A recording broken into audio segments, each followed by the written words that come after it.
الأنبياء والمرسلين نبينا محمد وعلى آله وصحبه أجمعين أما بعد الحمدللہ 4 پارے کی تلاوت ہم سماعت کر چکے ہیں. سورہ آل عمران بھی مکمل ہو چکا ہے. اللہ کی توفیق سے اللہ تبارک و تعالی ہم سب کو اس پر عمل کی توفیق عطا فرمائے. ابی بن کعب رضی اللہ تعالی عنہ ایک ایسے صحابی ہیں جو قرآن کے قاری ہیں اور قرآن کا اچھا علم رکھنے والے ہیں. ایک مرتبہ اللہ کے نبی صلی اللہ علیہ وسلم نے ان سے پوچھا کہ اے ابی بن کعب، قرآن مجید کے اندر سب سے عظیم آیت بلکہ سب سے اعظم آیت کون سی؟ تو ابی بن کعب رضی اللہ تعالیٰ عنہ فرماتے ہیں اللہ عالم و رسولہ، اللہ اور اللہ کے رسول صلی اللہ علیہ وسلم اس بارے میں بہتر جانتے ہیں اور ان کو اس کے بارے میں علم. پھر تھوڑی دیر کے بعد انہوں نے کہا کہ مجھے ایسا لگتا ہے کہ شاید قرآن مجید کی سب سے عظیم آیت جو ہے وہ آیت الکرسی. تو اللہ کے نبی صلی اللہ علیہ وسلم نے فرمایا تحنک العلم یا ابا منذر. ابو منذر یہ ان کی کلیت تھی تاکہ تمہارا علم تمہیں مبارک ہو. اللہ کے رسول صلی اللہ علیہ وسلم نے اس جواب پر آپ کو شاباشی دی. قرآن مجید کے اندر جتنی بھی آیتیں ہیں ان آیتوں میں سب سے عظیم آیت آیت الکرسی.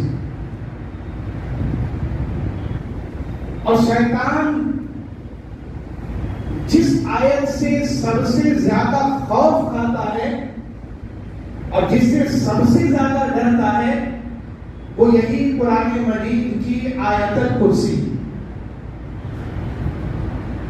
ایسا کیوں ہوتا ہے؟ جبکہ ہم پوری آیت الکرسی پڑھ جائیں شیطان کا کہیں بھی ذکر اللہ تبارک و تعالیٰ نے اس کے اندر نہیں کیا. ایک بھی لفظ شیطان کا اس میں گزرا نہیں ہے. پھر بھی اللہ کے نبی صلی اللہ علیہ وسلم نے یہ فرمایا کہ بخاری شریف کی روایت ہے اور کیف بدء الوحی کے اندر امام بخاری رحمہ اللہ نے اس حدیث کو ذکر کیا. فرماتے ہیں اذا اویت الى فراشہ اقرؤوا آیت الکرسی اور سورۃ البقرہ. یہ بخاری شریف کی روایت. فرماتے ہیں اللہ کے نبی صلی اللہ علیہ وسلم کہ جب رات میں تم سونے کے لیے بستر پر جاؤ تو تم سورہ بقرہ آیت الکرسی کی تلاوت کر لیا کرو. کیوں؟ 2 فائدے اللہ کے نبی صلی اللہ علیہ وسلم نے اس کا بتلایا ہے. ایک فائدہ یہ ہے کہ اللہ تبارک و تعالی آیت الکرسی پڑھنے کی وجہ سے پوری رات جو ہے ایک محافظ تمہارے لیے مقرر کر دیتا ہے، اپوائنٹ کر دیتا ہے. وہ رات بھر حتیٰ تجھ میں یہاں تک کہ صبح ہو جاتی ہے اور وہ فرشتہ جس کو اللہ نے تمہاری حفاظت کے لیے مقرر کر کے رکھا ہے وہ اس کی حفاظت کرتا ہے. وہ اس کی حفاظت کرتا رہتا ہے. تو معلوم ہوا کہ یہ بہت عظیم آیت ہے. اب کیوں عظیم آیت ہے؟ مفسرین اکرام نے لکھا ہے، بعض مفسرین نے ذکر کیا ہے کہ اس کے اندر 16 اسماء حسنہ اللہ تبارک و تعالیٰ کے اچھے 16 نام اسی ایک آیت میں ذکر کیے گئے. بعض مفسرین نے لکھا کہ 18 نام ذکر ہیں اللہ کے اور بعض روایتوں میں آتا ہے کہ 21 نام اللہ تبارک و تعالیٰ کے اسماء حسنہ جن کو کہا جاتا ہے وہ ذکر کیا گیا. اور اللہ تبارک و تعالیٰ نے آیت الکرسی کی ابتدا اور آغاز جو ہے اپنے سب سے عظیم نام کے ذریعے سے کیا ہے، اللہ. اور عجیب بات آپ دیکھیے کہ پورے کائنات کے اندر یہ ایسا نام ہے کسی نے اپنا نام اللہ نہیں رکھا. روز اول سے لے کر کے قیامت کی صبح تک اتنے انسان آئے لیکن کسی کا بھی نام اللہ نہیں. اللہ کا نام لیتے ہی دل کی دھڑکنیں جو ہے وہ تیز ہو جاتی ہے, اطمینان اور سکون قلب کو ملتا ہے, اور بے چینی اور بے قراری خود بخود ختم ہو جاتی ہے. ایسا اس میں عظیم ہے اللہ تبارک و تعالیٰ کا یہ نام. اس کے بعد اللہ رب العالمین نے ذکر کیا کہ اللہ تبارک و تعالیٰ کیا چیز ہے, اس کی حقیقت کیا ہے. پھر اللہ نے آگے بیان کیا اللہ لا الہ الا ہوا. اللہ کون ہے؟ اللہ وہی ہے جس کے علاوہ کوئی عبادت کے لائق نہیں ہے. لا معبود بحق سوى اللہ, لا معبود بحق الا اللہ. اور یہی معنی ہے کلمہ توحید کا, کلمہ شہادت کا, لا الہ الا اللہ محمد رسول اللہ. آپ سوچیے کہ اللہ کی تفسیر اللہ تبارک و تعالیٰ نے بیان فرمائی کہ وہ ایسی ذات ہے اللہ کی جس کے علاوہ کوئی عبادت کے لائق نہیں ہے, اور ساری چیزیں اسی کی عبادت کرنے والی, اسی کے سامنے جھکنے والی, اسی کے سامنے سارے تسلیم خم کرنے والی ہے. یہ اللہ تبارک و تعالیٰ کی ذات ہے. ہم تو ہر نماز کے بعد اس کا ورد کرتے ہیں, ہر نماز کے بعد ہم آیت الکرسی پڑھتے ہیں, ہماری مائیں پڑھتی ہیں, بہنیں پڑھتی ہیں, بوڑھے پڑھتے ہیں, بچے پڑھتے ہیں. زندگی گزر گئی ہماری, لیکن کبھی اس میں اعظم کے اوپر ہم نے غور و فکر نہیں کیا اور آیت الکرسی کے ترجمے کو نہیں سمجھنے کی کوشش کی. شیطان جس آیت سے دور بھاگتا ہے, شیطان جس کو سن کر کے تکلیف اور درد اور الم محسوس کرتا ہے, ہم اسے صرف فارملی ایسی پڑھ لیتے ہیں اور ایک فارمیلٹی پوری کر لیتے ہیں. کبھی ہم نے اس کا معنی اور مفہوم سمجھنے کی کوشش نہیں کی. کیسے ہمارے اندر روحانیت میں اضافہ ہوگا, کیسے ہمارے جسم کے رونگٹے کھڑے ہوں گے, کیسے ہمارے دل میں اللہ کا خوف بیٹھے گا. تو اللہ رب العالمین کے ساتھ بہت عظیم اللہ لا الہ الا. اس کے بعد اللہ رب العالمین نے دوسری صفت کا ذکر کیا ہے الحی. اس کائنات کا چلانے والا, اس کائنات کو سنبھالنے والا, ہر چیز کو اس کے اصل مقام عطا کرنے والا وہ اللہ رب العالمین کی ذات ہے. وہ اللہ رب العالمین جو ہمیشہ زندہ رہنے والا ہے. اس کائنات کے ہر چیز کو موت آنے والی, ہر چیز فنا ہونے والی. کل شیء ہالک الا وجہ. اللہ نے قرآن میں کہا کہ ایک ایک ذرہ ختم ہو جانے والا ہے, فنا ہو جانے والا ہے, برباد ہو جانے والا ہے, الا وجہ. لیکن اللہ رب العالمین کی ذات جو ہے وہ کبھی ختم ہونے والی نہیں. عبادت ایسی ذات کی ہونی چاہیے, سجدے ایسی ذات کو کرنے کی ضرورت ہے, ایسی ذات کو پکارنے کی ضرورت ہے, ایسی ذات سے مدد طلب کرنے کی ضرورت ہے. اور ہم سوچنے کی بات, غور کرنے کی بات, کتنی اہم بات ہے یہ کہ اللہ تبارک و تعالیٰ نے ایسی آیتیں نازل کی ہے جو ہماری زندگی, ہماری آخرت, ہمارے اس دنیا اور اس دنیا دونوں کی کامیابی اور کامرانی کا ضامن ہے. لیکن ہم صرف اسے پراغوں کی زینت بنا کر کے, سجا کر کے, خوبصورت جزدانوں میں لپیٹ کر کے اس کو ہم کہیں اونچی جگہ پر رکھتے ہیں. غور و فکر کرنے کے لیے ہم نے اس کو نہیں رکھا. آگے اللہ تبارک و تعالیٰ فرماتا الحی. یہ الحی جو ہے الوصف الذی یتضمن جمیع الصفات. حی جو ہے وہ اللہ رب العالمین کا ذاتی صفت ہے, ہمیشہ باقی رہنا. هو الاول والآخر والظاہر والباطن. کوئی چیز نہیں تھی, اللہ رب العالمین کی ذات تھی. کوئی چیز باقی نہیں رہے گی, اللہ رب العالمین باقی رہنے والا ہے. ساری چیزیں ختم ہو جائیں گی, اللہ رب العالمین کی ذات ہمیشہ اور ہمیشہ رہنے والی. کب سمجھیں گے ہم اس حقیقت کو, کب جانیں گے ہم اللہ رب العالمین کی قدرت کو, کب ہم اللہ کے سامنے حقیقت میں جھکنے والے بنیں گے, کب ہم اللہ رب العالمین کے صفات کو سمجھنے والے بنیں گے اور سمجھ کر کے اللہ تبارک و تعالیٰ کو خالص پکارنے والے بنیں گے. زندگی کا کوئی بھروسہ نہیں.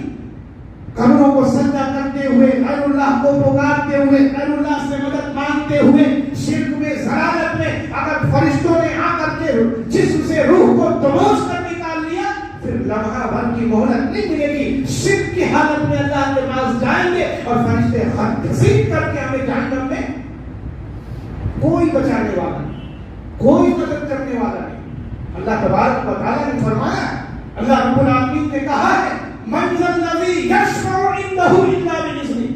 جو لوگ یہ قصے اور کہانیاں سناتے ہیں کہ ہمارے پیر، ہمارے ولی، ہمارے بزرگ مرنے کے ساتھ ہی جیسے قبر میں منکر نکیر آئیں گے، آ کر کے ہمارے سرہانے کھڑے ہو جائیں گے اور فرشتوں کو روک دیں گے کہ تمہیں معلوم نہیں ہے کہ یہ کس کا مرید ہے، اس سے تم سوال جواب نہیں کر سکتے۔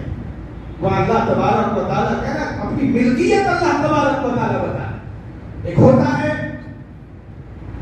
مالک، جس کے قبضے قدرت میں اللہ نے کچھ چیزیں دے دی، کسی چیز کا مالک بنا دیا اللہ نے، لیکن حقیقت میں مالک اللہ رب العالمین کی ذات ہے۔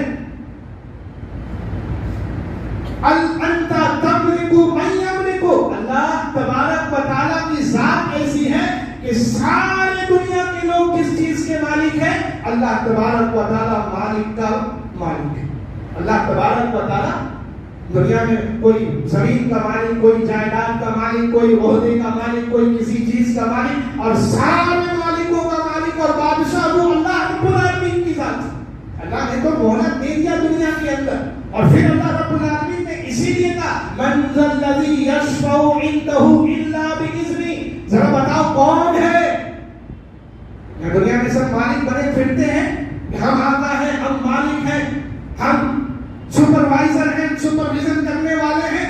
قیامت کے روز اللہ تبارک و تعالیٰ کہے گا، من ذا الذی یشفع، ذرا دیکھیں کس کی ضرورت ہے جو میری اجازت کے بغیر کسی کو جہنم سے نکال کر کے جنت میں لے جاتا ہے۔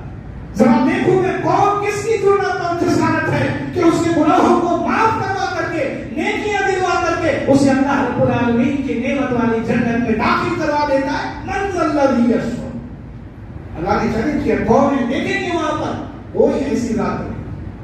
کہانیاں سب بنا لیتے ہیں، مشکل کشا، حاجت روا اور دستگیر اور ہاتھ پکڑ کر کے جنت میں داخل کروانے والا، قبر کے عذاب سے بچانے والا اللہ کی، اگر اللہ تبارک و تعالیٰ کی اجازت نہیں ہوگی تو کوئی نبی صلی اللہ علیہ وسلم بروز قیامت اللہ کی اجازت کے بغیر امت محمدیہ کی شفاعت کرنے والے، جب سارے لوگ پریشان ہوں گے حشر کے میدان میں، نفسی نفسی کا عالم ہوگا، گناہوں کے عوض میں پسینے میں سرابور ہوں گے، کوئی گھٹنوں تک پسینے میں ڈوبا ہوگا، کوئی کمر تک پسینے میں ڈوبا ہوگا، کوئی کندھے تک پسینے میں ڈوبا ہوگا، کوئی ناک تک پسینے میں ڈوبا ہوگا، غرق ہوگا، اور کوئی پورا وجود ہی اس کا غرق ہوگا۔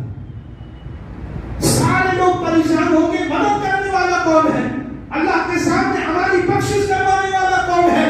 جو لوگ ممبر و محراب سے اور جلسے اور جلوس سے کہانیاں اور قصے سناتے رہتے ہیں کہ فلاں آپ کی بخشش کروا دے گا، آپ اس کے مرید ہو جائیے، فلاں آپ کی مغفرت کروا دے گا، آپ اس کے سامنے جا کر کے بیٹھ جائیے، آپ فلاں کے نام کا چٹھی لگا کر کے سرہانے مرے تو رکھ دیجیے، اسی سے آپ کی مغفرت ہو جائے گی۔ اللہ کے نبی صلی اللہ علیہ وسلم کہتے ہیں کہ جب میں رب کے سامنے حشر کے دن اپنی امت کی شفاعت کے لیے جاؤں گا تو سب سے پہلے سجدے میں گر جاؤں گا اللہ کے سامنے، رب کی بڑائی بیان کرتا رہوں گا، رب کی کبریائی بیان کرتا رہوں گا، رب العالمین کو منانے کی کوشش کرتا رہوں گا، اور جب میرا رب اجازت دے گا، یا محمد ارفع راسک سنتوتا وشفا تشفا، اے محمد آپ اپنا سر اٹھائیے، آپ جو مانگیں گے میں آپ کو عطا کروں گا، آپ جس کی سفارش کریں گے میں اس کی سفارش اور اس کا ریکمنڈیشن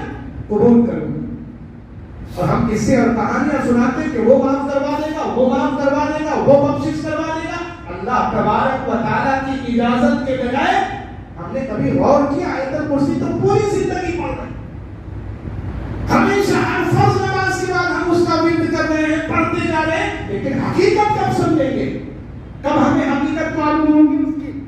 کب ہم حقیقت جان پائیں گے اس کی کہ اللہ تبارک و تعالیٰ کی قدرت کا مظہر کیسا ہے کہ اس کی اجازت کے بغیر جنت میں جناب محمد رسول اللہ صلی اللہ علیہ وسلم بھی نہیں جا پائیں گے. مسلم شریف کی روایت، مسلم شریف کی روایت ہے.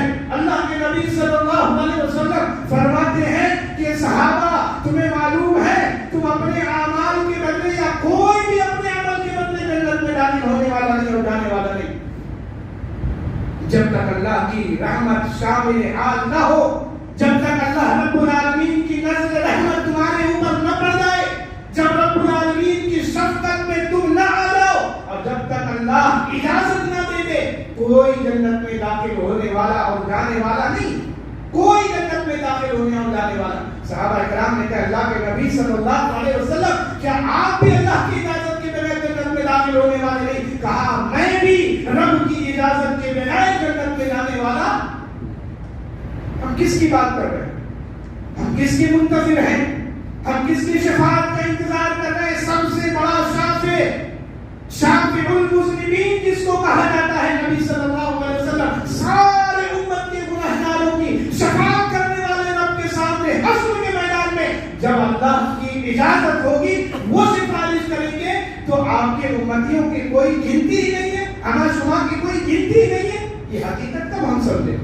ہم قرآن کو غور مطالعے کے ساتھ سمجھ کر کے پڑھنے کی کوشش کریں، اللہ تبارک و تعالیٰ کے اسماء اعظم کو سمجھنے کی کوشش کریں، اللہ کے ان عظیم ناموں کو وسیلہ بنا کر رب کو راضی اور خوش کرنے کی کوشش کریں، اپنے گناہوں کی بخشش مانگے، اللہ رب العالمین کے سامنے روئے اور گر گرائے. یہ رمضان المبارک کا مہینہ مغفرت کا مہینہ ہے، رب کو راضی کرنے کا مہینہ ہے، قرآن کے ذریعہ اپنے دلوں کو جلا بخشنے کا مہینہ ہے. آج مسجدیں خالی ہیں، قرآن پڑھنے والے نہیں ہیں. قرآن کی تلاوت آج سے کچھ سال پہلے جتنی ہوتی تھی، ہر نماز کے بعد مصلی بیٹھ کر کے اللہ کی کتاب کو کھول کر کے پڑھ. 11 مہینے تو ہم بزنس میں، تجارت میں، لین دین میں، بھاگ دوڑ میں، زندگی کے بھاگ دوڑ میں دوڑتے رہتے ہیں. یہ ایک مہینہ اطمینان اور سکون کے ساتھ اللہ کی عبادت تو کر لیں، اللہ کے سامنے رو اور گر گرا تو لیں، رب العالمین کے سے اپنا تعلق تو بنا لیں. آخری درس ہمارا ہو، یہ آخری سجدہ ہمارا ہو، اور اس کے بعد ہمیں اللہ تبارک و تعالیٰ موقع نہ دے اللہ رب العالمین کے سامنے جا کر کے ہم کیا جواب دیں گے؟ اگر یہ رمضان بھی ویسے ہی گزر گیا اور ہماری بخشش نہ ہوئی، ہماری مغفرت نہ ہوئی، اللہ ہم سے راضی نہ ہوا، ہمارے گناہ نیکیوں میں نہ بدلے گئے، پھر ہمارا کوئی حفاظت کرنے والا نہیں ہوگا. اللہ ہمیں نیک اعمال کی توفیق عنایت فرما. الہ العالمین تو میرے کتاب کو سمجھنے والا، پڑھنے والا، ترجمے کے ساتھ اس میں غور و فکر کرنے والا بنا دے اور اس کے مطابق زندگی گزارنے والا بنا دے، آخرت کی فکر کرنے والا بنا دے اور جنت کی تیاری کرنے والا بنا دے. آمین. وآخر دعوانا الحمدللہ رب العالمین.